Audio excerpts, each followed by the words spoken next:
Hi there, this is Marielle Conception, your host of the My DPC Story podcast. Have you or someone you care about ever been burned by the U.S. healthcare system?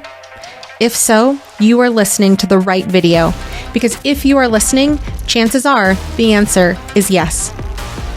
But the U.S. spends so much on healthcare. Why are so many Americans affected personally and especially financially by the healthcare system? Shouldn't that mean we have better healthcare access and treatment options? Shouldn't it be easy for us to be able to see our doctor when we need to instead of turning to the ER or urgent care? Historically, it's been seemingly impossible to answer these questions. But now that is changing through the direct primary care movement. This video that you have tuned into will bring you into the world of direct primary care and show you how physicians all over the country are changing the way they practice so patients from all backgrounds get the high quality care they need and deserve, which makes for both happy patients and physicians. Learn even more by subscribing to the My DPC Story YouTube channel. Find us on all major podcast platforms. Find us on socials at My DPC Story and at mydpcstory.com. There you can find resources including how to find a DPC doctor near you, conferences about DPC, DPC startup guides and advice, a store with DPC swag, and even a mapper showing where podcast guests are practicing. Thanks for tuning in to hear about this powerful movement. Now, on to the episode.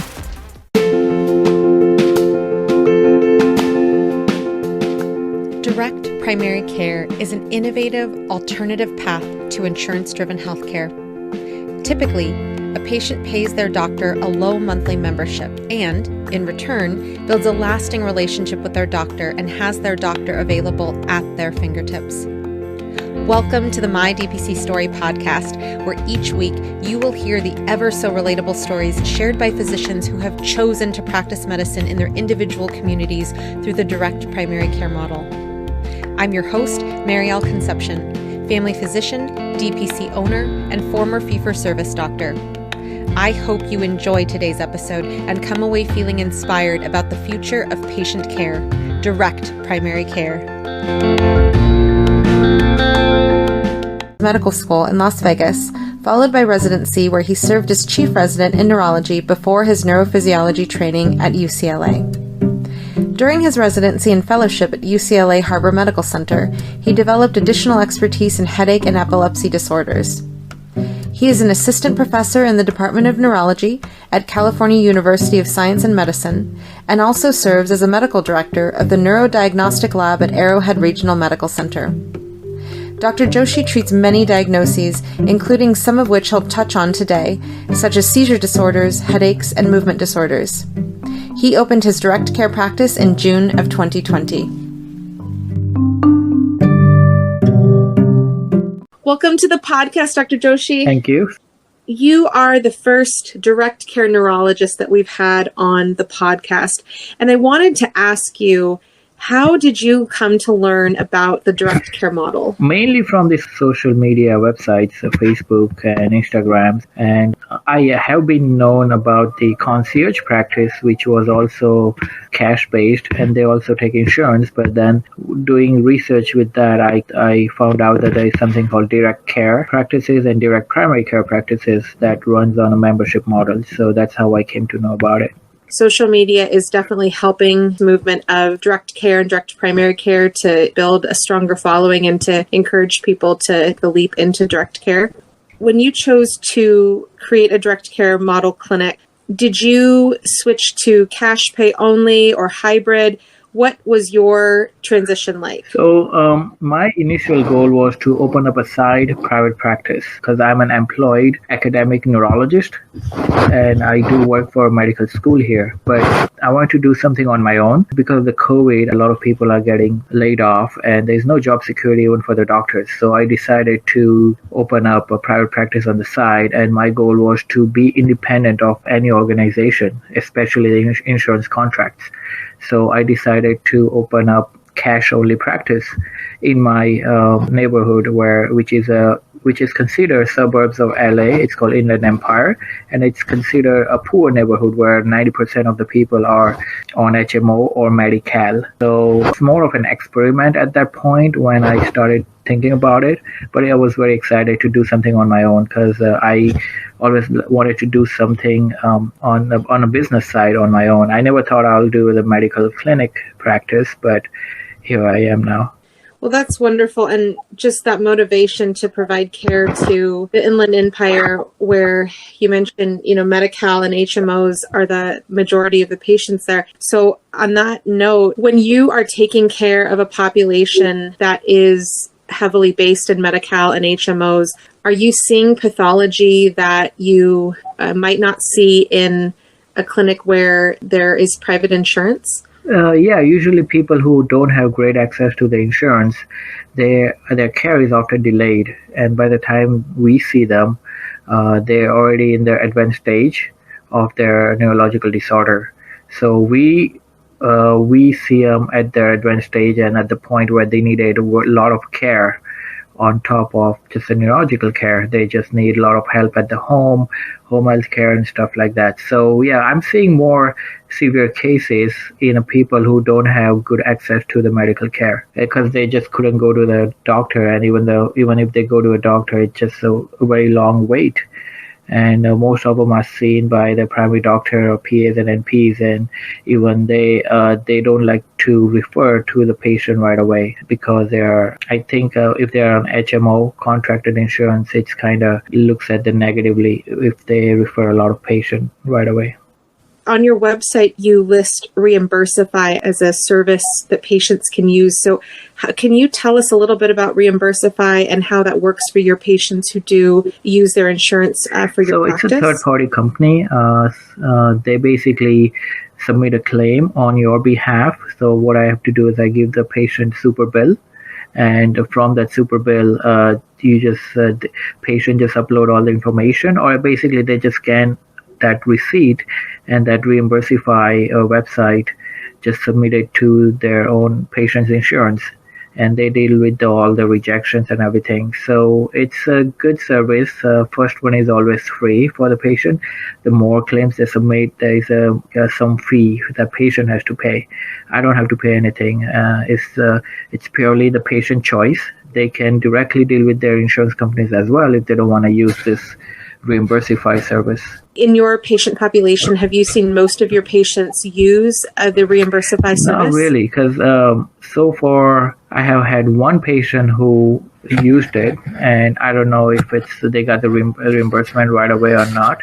But most of the people, they just don't submit it to their insurance, and most of the people don't have the private insurance that they can submit. So I'm seeing a lot of uninsured HMO patients, and also a lot of Kaiser patients, surprisingly, because they have a big net. Kaiser is a big network, but still I'm seeing a lot of Kaiser patients. Most of them that I see, it's because of the poor access that they have. Usually their appointments are weeks or months behind, and they wanted to get the answer right away. So that's where I can see them within 1 to 2 days. That access is fantastic. When you are working with a Kaiser patient, does that patient need to get an approval through Kaiser first before they see you, or are they able to No, they can self-refer, because this is like me. I'm not part of Kaiser, so to me, they are just a cash patient for me. When a patient is contacting you, doing a self-referral and doing a telemedicine visit, do you have them fill out a form prior to your telemedicine visit? It's basically a Google form that I have created, and basically has all the information about their demographics, past medical conditions, insurance information as well, the primary care doctors, and most importantly, there is also a payment information that they have to put in their credit card or debit card so that we can use that for the fees. And once we receive that form, after then their appointment is considered confirmed. Until then, it's just a tentative appointment. So that way I have been able to manage having 0% no-show rate, because when they do fill out the form and put in their information, and we charge actually at the time of booking. So let's say if they're booking today for tomorrow or day after tomorrow visit, we charge today when they fill out that form. That way I had 100% show up rate, whether it's a telemedicine or in person. When you look on your transition from the fee-for-service world, the academic portion of your career, and your transition to offering direct care services, what are challenges that you see specifically for neurologists who are thinking about entering the direct care model as well? I think I would say it's a little hard for the specialist to do a direct care model. When I say direct care, I'm talking about the membership model. Because for example, if I were the patient, I wouldn't sign up for a membership to a specialist who will only treat one or two neurological problems. I would rather have someone like a direct primary care where they can deal with all the problems I have and refill all the prescriptions, versus specialists who will only manage the specific specialty problems. So that's why I have been open for 5 months, and I have not seen that many members who signed up for it. I'm seeing steady increase in one-time or two-time follow-ups patients where they just pay out of pocket and then that's it, and then they just go back to your primary doctor and take care of the other needs there. So in terms of membership, I think it's going to be a little challenging for the specialist. Initially, I thought that a lot of migraine patients and seizure patients will need an ongoing care, so they will sign up for a membership. But it turns out that I had a couple of migraine patients. They did sign up for a membership, however, but when I started the treatment, they got better, and then their migraines are gone. So they're like, okay, I'll just keep taking this medication. I don't need to be seen very frequently, so I don't need a membership.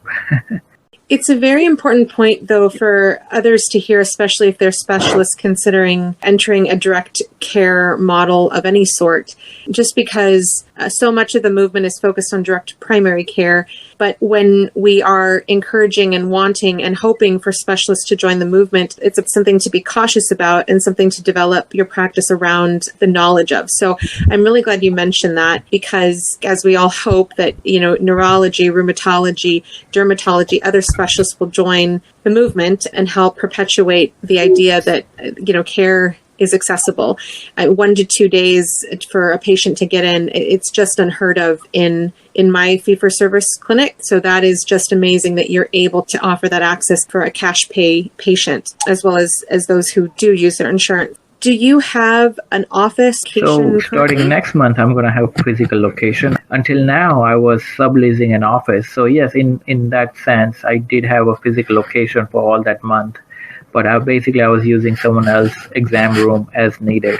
How did you find the person to sublease to you, and how long was your sublease for? It wasn't really any contract. It was month to month to begin with. It was only $400 a month for using maybe 8 hours a week type of exam room. And I just drop in. I just go there and use it whenever I need it. There was no time limitation. And the way I find it is I reached out to a local physician group or society and emailed him that if he knows someone who's looking for a person to sublease their office, let me know. And he gave me a couple contacts, so I just picked one of them.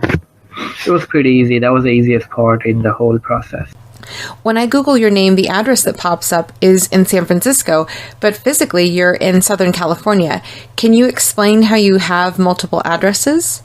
The reason I have different addresses is actually for marketing purposes. So I had two options when I was looking into the marketing: either pay a lot of money to Google, so people who search for neurologist, I'll show up there. Even if people search in the Bay Area, I'll show up there as a neurologist from Southern California. But then people not going to click on my ad to see a neurologist from Southern California. Everybody's looking for a local neurologist. That's what I figured. All the patient is looking for a local doctor. So having a actual address is helping me to, over time, build my presence in that area. So like you looked up my name and you only saw Bay Area, right? And I'm not even paying money to show up there. It's just having my local address there. It's making a big difference. How do you manage the local address? If you know someone who has a medical clinic, and if they agree to use their address, I mean, the thing is, I did find a neurologist in Orange County here who agreed to have me use their office address. So I have that in Tustin is one of the location, and that's like it's been 4 months now. I haven't heard from her. I haven't contacted her either. It's just I'm using her address. There's no agreement or anything. She just wanted to help, and yeah, if you know someone and who's willing to help you get the use the address for your website just for marketing purposes, that would be great. If not, the other option is you can pay for virtual office address. See, the patient that I saw from Bay Area, they don't even know that I am in Southern California. They just think I'm in Emerald, somewhere in Bay Area there. That's so funny. So that's why I have a toll-free number, so they wouldn't know where I'm physically located. Otherwise, people might be skeptical, like why I'm seeing a neurologist all the way in Southern California when I can find someone here or something like that. I've never heard of someone doing that. In like a month or two, I was pretty easily searchable by the patient in the local area. Then I told my brother who made my website that how do people find me in LA or somewhere, and he said we can put some keywords about LA and San Francisco there, but people were not really finding me in those areas. So I figured that having a local address will improve your local presence on Google, and that's what I did. So that's how I'm getting, and that for that I need a local address. So which either I pay or find another doctor who can collaborate with me. So for example, if I'm going to a different state, let's say if I only have a California license, but I was thinking of getting a Texas license. In that case, I'll probably get a Dallas physical address. That way, they find me a local neurologist in the Dallas area on their Google map, because everybody is searching on a map nowadays, or just simple Google.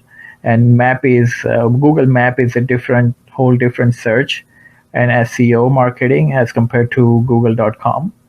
And I'm focusing more on Google Map because when patients look for it, they look for a geographic region. Earlier, you were mentioning that one of the easier parts of the process was finding a location and creating your addresses. What was one of the most difficult parts of that getting process? the corporation made. California is very tough to get this corporation application and everything, and getting the tax ID and everything, because I had a problem where my business name is We Care Neurology and INC at the end. So in the tax ID there was no INC incorporation at the end, so that's a mismatch of the name. So that took more than 6 months to fix that from the tax purposes.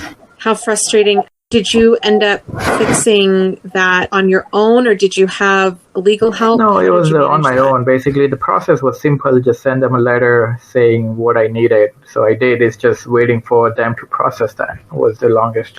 I can imagine the process took longer just because of COVID. In terms of your offerings, you offer both telemedicine and in-home services. So when I started, I wanted to do in-home, but then I decided I don't want to do it because of the COVID. And also, in this many months that I have been open, I have not received any request for in-home visit. So I feel like it's not that many people do or expect. So it's on there on my website, but I haven't able to do it. What does a telemedicine visit look like for both you and your patients? It's pretty good. A lot of people like it. I have been seeing a few patients from Bay Area as well through telemedicine, and it's basically I'm using Google Meet, which is through the Google Suite, which is HIPAA compliant. So people like it most of the time. I would say 95% of the time you don't really have to see the patient in person because you can pretty much do everything through virtual visit. So people are liking it. Even right now in my local area where I do have an office, I only see them one time in person as a new patient, and rest of the visits I do encourage them to do a follow-up as a telemedicine visit. Depending on what you're treating, do you have a set schedule for follow-up for particular diagnoses, or how do you determine your follow-ups? No, usually I have a few hours set aside for my own clinic because I also have a full-time job. For a new patient, it's 1 hour, follow-up is 30 minutes, and however they wanted to make an appointment. So I don't have a set schedule for news or follow-ups or any specific disorders or anything. In terms of specific services that you offer, like Botox, how does that work for a patient who might need that service and they're geographically farther away from you? Do you have people that you refer them to if they do need a procedure where you can't physically So see it really them for? depends on how much they want to travel. Just last week, I saw a person who traveled 70 miles from Newport Beach to me, also from a very physician concentrated area, all the way to me for a nerve conduction test. So I guess if they're okay traveling an hour or two, then they're welcome to get the procedure done by me. If not, then I'll just refer them to a local neurologist over there who does that procedure. What about for imaging and medications? On your website, you mention that patients can potentially get an order for something like an MRI and not necessarily have to pay a membership fee or a visit fee. Can you More like expand on that, please? there are a lot of telemedicine doctors who will give you refills if you're running out on medication for a minimal fee. So same thing I have, basically if someone wants to get an MRI of the brain, if they're curious of something, or if they want to get an MRI order or CAT scan order or anything without a formal evaluation, I'll just write that down for them, and there is a small fee for that as well.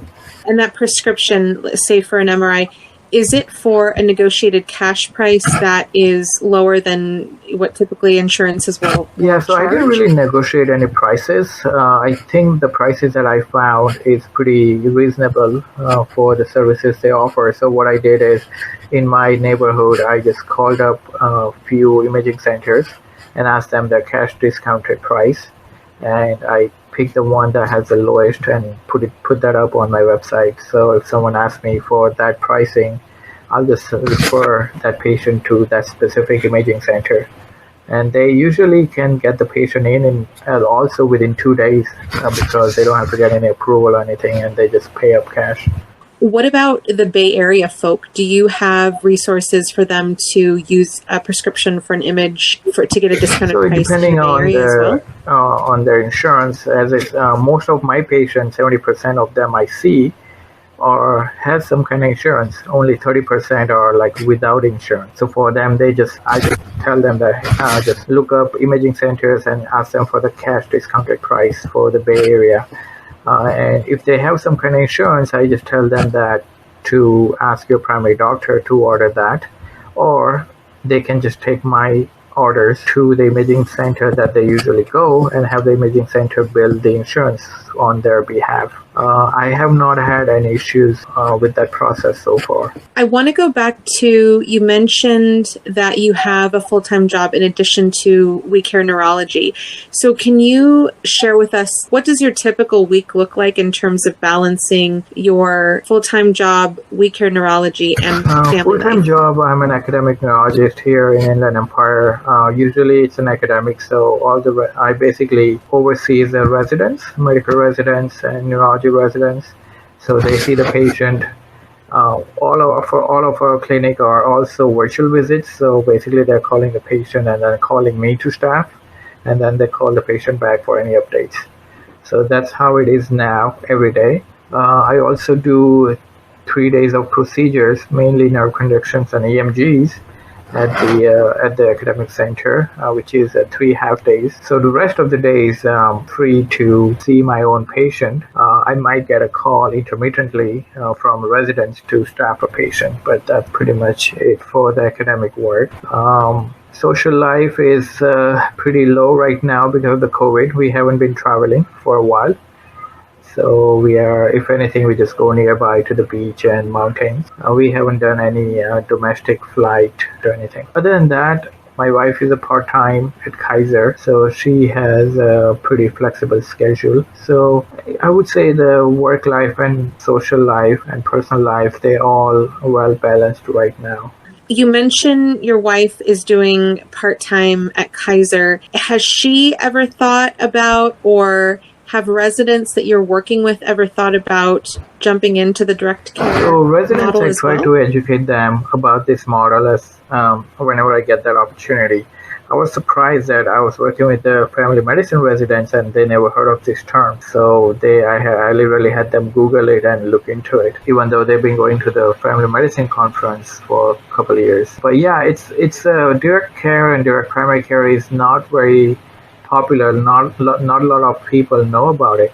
So I think educating them is one way to go to increase DPC practices in our country. I don't think my wife wanted to do anything to do with the business. She's not a business oriented person, so she will just work part time. And I think she's pretty happy with the Kaiser right now. And she's only working part time, so her schedule is pretty good. It's like every alternate day, so she's not gonna do DPC. I asked her if she wanted to do DPC and me as a specialist. That would work out really well for the patient, but so far no. And that's okay. It is great though that you are, even as a specialist, you are sharing the world of DPC with family medicine doctors. I definitely hope that there is a transition as the movement grows, that you won't have to, have blank faces staring at you when you mention direct primary care, but that's great that you're taking the time to educate them. You are a DO by training. Do you use osteopathy in your practice? Actually, I would say OMT was a part of my medical school training in the first 2 years, and the third and fourth year was clinical, so I only studied osteopathy for my board exams. As soon as I'm done with my medical school, I entered into the ACGME residency and fellowship. So outside of my medical school training, I have not practiced OMT. Earlier, you mentioned doing EMGs and a patient traveling 70 miles to see you for one. In terms of the equipment that you have, can you tell us a little bit about the EMG nerve conduction for that? Yeah, I mean, it's a very popular equipment made by Cadwell. Usually, new one costs about $15,000. Used one, you can get it around $9,000-$10,000. It's pretty good equipment, and I would actually encouraging when I was working with the family medicine residents to learn about the nerve conduction test, because usually those are done by the technicians, and there is a nerve conduction technician schools out there. Physicians are needed for EMG to evaluate further. However, a nerve conduction test can be easily be done at bedside by primary care doctors, and I think they used to do it in the past for evaluation of carpal tunnel, cuboidal tunnel, and Guyon's canal problems and stuff like that. I want to go back to primary care doctors doing the procedure. So I know that there was a brand, Neuromatrix, that was offering an in-office point of care EMG nerve conduction study kit for carpal tunnel and other EMG testing. Do you know of how useful that device is, or other devices that are more user-friendly or cost-friendly for a primary care I don't know office? How much it costs, though. I did look into it, but it's very limited to evaluate for, let's say, carpal tunnel or tarsal tunnel. I think that's what it has on the picture. So I think this machine is pretty good who just wanted to check one nerve, but I think as a primary care physician, if they learn a bit more, and like when you do get a patient for carpal tunnel, you do want to make sure that there is other nerves that are normal, and it's not the peripheral neuropathy on top of carpal tunnel and stuff like that. So I don't know how good is that machine for evaluation of those kind of stuff. But I would say if primary care doctor wanted to do these procedures, they are more than welcome to do it. It's super easy to check for 3 nerves that we usually do. And then these reports can be interpreted by a neurologist or by a psychiatrist remotely, because these nerve conductions are done by, as I mentioned, by technicians. So they are not even a doctor. So if a doctor does it and then have the report interpreted by a neurologist, that would be one way to go with it. That way, patient doesn't have to travel far away or wait for a neurologist to do that procedure. EMG is complicated. I think for EMG, you have to have a special neurologist to do it. But I think most of the cases, even right now when I'm working at academic centers, 70% of my cases are carpal tunnel and cuboidal tunnel. So for those people, I don't even do EMGs if the nerve conduction and their symptoms are slam dunk for that particular diagnosis. For a person who might be in primary care and interested in doing nerve conduction studies, do you have a specific recommendation for a place that they can learn from? Empire Medical Training that does a 2 or 3 days boot camp type of course for nerve conduction EMGs, and I looked into it. A lot of mid-levels are doing that. And I think part of the reason is they wanted to start doing this procedure in their office. So I'd rather have a physician start learning those techniques. And it obviously it takes more than a couple days, but over time, it's not something that you need a 1 year of fellowship for it, which I did. But then my fellowship also includes the EMG and EEG part. But if it's just a nerve conduction studies, I think if you spend couple days, a month with a neurologist for maybe 3-4 months, you will be pretty good at diagnosing all the mononeuropathies and peripheral neuropathies. And in that case, I would really encourage primary doctors to start doing that. Because one is not many people are doing it. Even if you are taking insurance, it pays pretty well. Even if it has decreased in reimbursement, it does pay anywhere from $200 to $400, depending on how extensively you do it. But I think for the access to care reason, I think primary care doctors should start learning it and start doing it. And they should actually buy or at least rent the actual whole equipment where you can do more than a neurometrics, I think, which might be limited to few diagnoses. We don't see a lot of specialist tools on DPC Docs or Direct to Primary Care Facebook pages. So that's great that you mentioned this Empire Med training. And I'll be sure to put that link on the blog. I have become a huge fan of podcasts. Ever since Sarah Koenig hosted the first season of Serial, I was hooked. Now, creating this podcast has become part of my daily life. While it is an exciting new hobby, I also see it as a privilege that I get to interview so many DPC and direct care doctors. If you are interested in starting a podcast, let me tell you a little bit about Anchor. First of all, it's free. There are creation tools that allow you to record and edit your podcast right from your phone or computer. Anchor will distribute your podcast for you so it can be heard on Spotify, Apple Podcasts, and many more. You can make money from your podcast as well with no minimum listenership. It's basically everything you need to make a podcast all in one place. Download the free Anchor app or go to anchor.fm to get started. With regards to demographics for your patients, you see 12 years and older. Anyone about 12 I don't think we have to do the pediatric dosing by the weight base, so we can just do the regular adult-based dosing for them, unless they are super skinny and very low weight. And so I figured if I can, why limit myself to 18 and above? I can still do 12 and above, and there's still no difference in diagnosis and treatment at that point. Do you use a particular direct care EMR or? I would say I'm paper chart right now. I just chart everything in the computer, make a PDF file, and store it in Google Drive for now. Do you have a particular communication platform that you use separate from the Google Hangouts for patients to potentially text you? EMD app for text message communication with the patient for members only, and for everyone else they can just call us or text us at my business phone number, which is through Google Voice. I'm assuming you have Google Suite with a BAA. Yeah. Have you experienced any pitfalls with using Google? No, I have no issues with them. In the past, when I was using the Google Google Voice app directly, I was getting a lot of drop calls. I guess it's because of the connection issues. But now I have all those calls get forwarded to my cell phone, so it's just a regular phone call. So it's working fine. I have no issues with the Google Voice so far. Do you have any other tech or tools that you use in your practice that a direct primary care doctor could also benefit from using?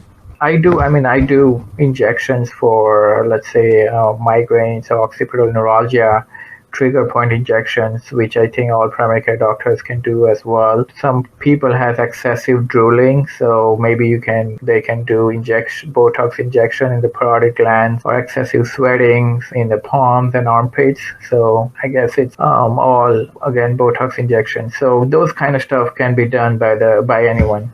by primary doctor as well. In terms of doctors who might be looking to add that type of service and value to their clinic offerings, do you have a resource that you recommend people to check out in terms of training for Botox for those procedures? If you just look at the educational videos, you will get hang of it. It's not that complicated. If you wanted to see firsthand how it's done, I think it's easier to reach out to a local neurologist who are doing it and just shadow him for 1 or 2 procedures. But those procedures are very benign and it's pretty simple. So I'm sure there is a training out there. Probably this Empower Medical Training maybe offers that as well, but I don't know about any other institution who offers it as like a formal training. I have a patient who travels 3.5 hours to go to UCSF for Botox injections for her migraines. It had not been offered locally until there was a doctor who left who just came back. But that's what we typically see is literally people are driving hours, just like your patient did to see you for the EMG to get Botox. So that would be wonderful if a primary care physician were able to add that. It's actually safer for migraine because you're not putting too many on the face, you're putting more injections on the head. So it's not, I think they should.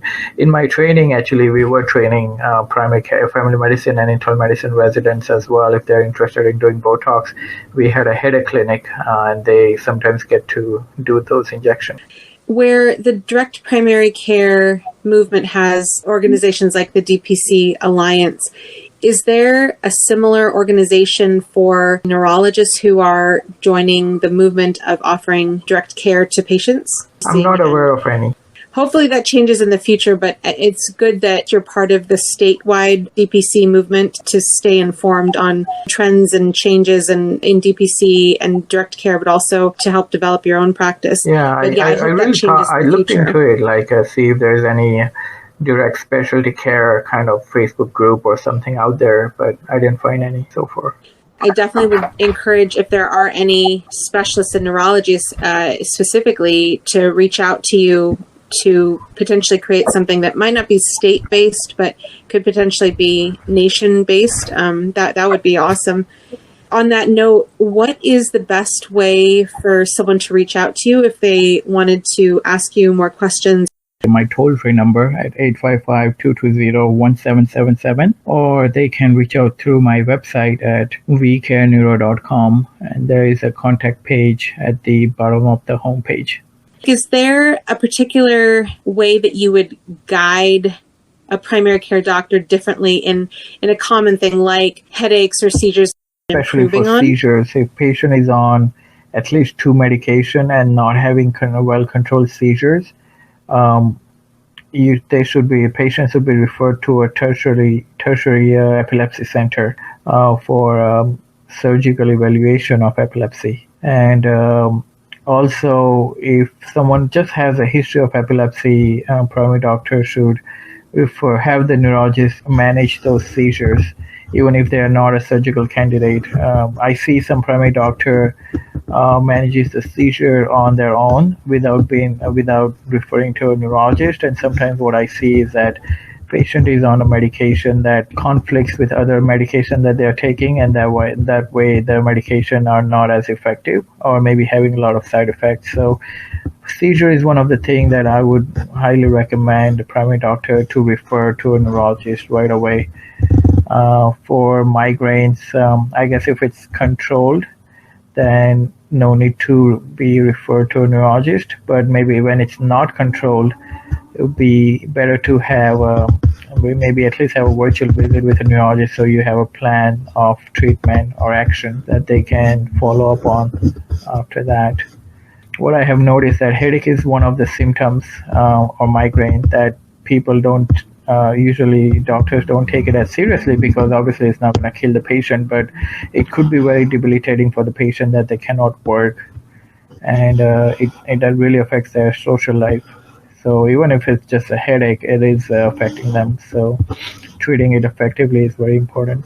Is there a particular, for those in primary care, do you recommend any specific resources in terms of, excellent questionnaires or excellent videos that that you have your own residents pay attention to?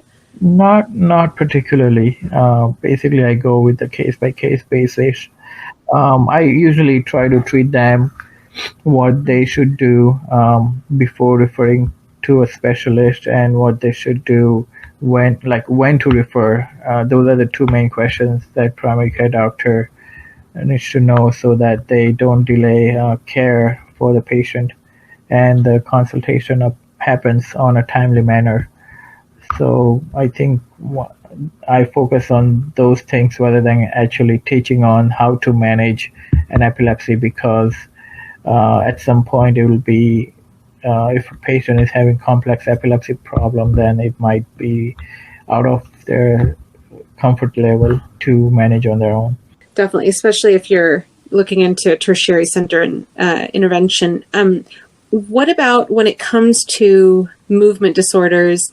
What is your advice with regards to primary care and handling movement disorders like tics, Parkinson's? I would say movement disorder is the most complicated field of neurology, because it just takes way too much effort to make someone's lives better, because those problems like Parkinson's and tremors and whatnot, those are progressive disorders. So it doesn't matter what you do, they're still going to get worse.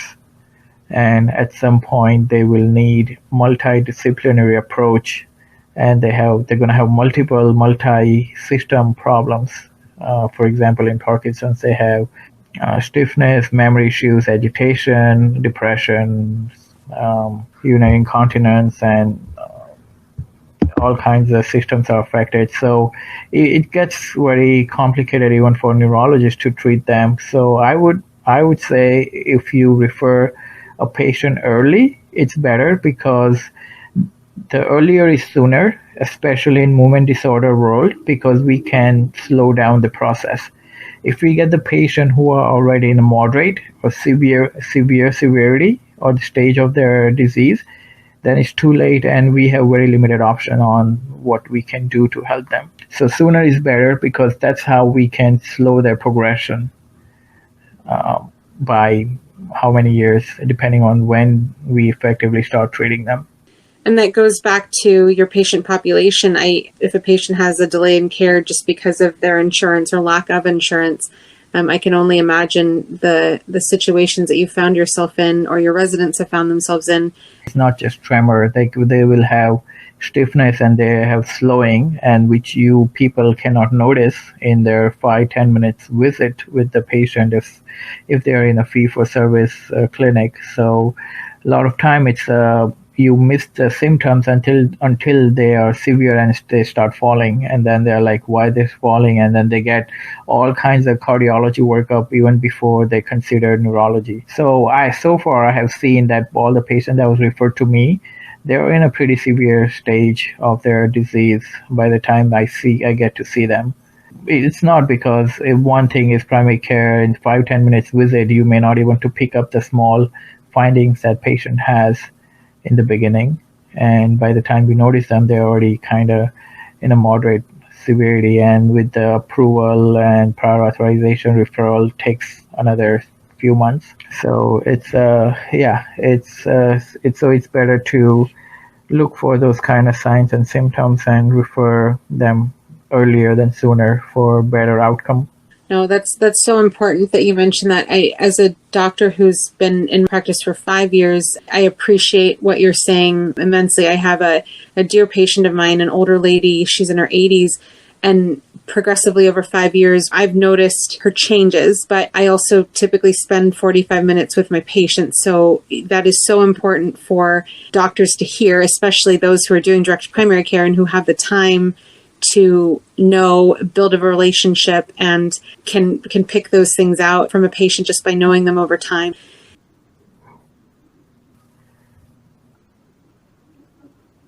It's sad that that's been your experience, but it definitely speaks to why direct care and direct primary care is so important. Thank you so much, Dr. Joshi, for joining us today. I'm happy to be here and continue. Hopefully I can continue doing this And hopefully my private practice job can grow to the point where I won't be relying on my academic job as much.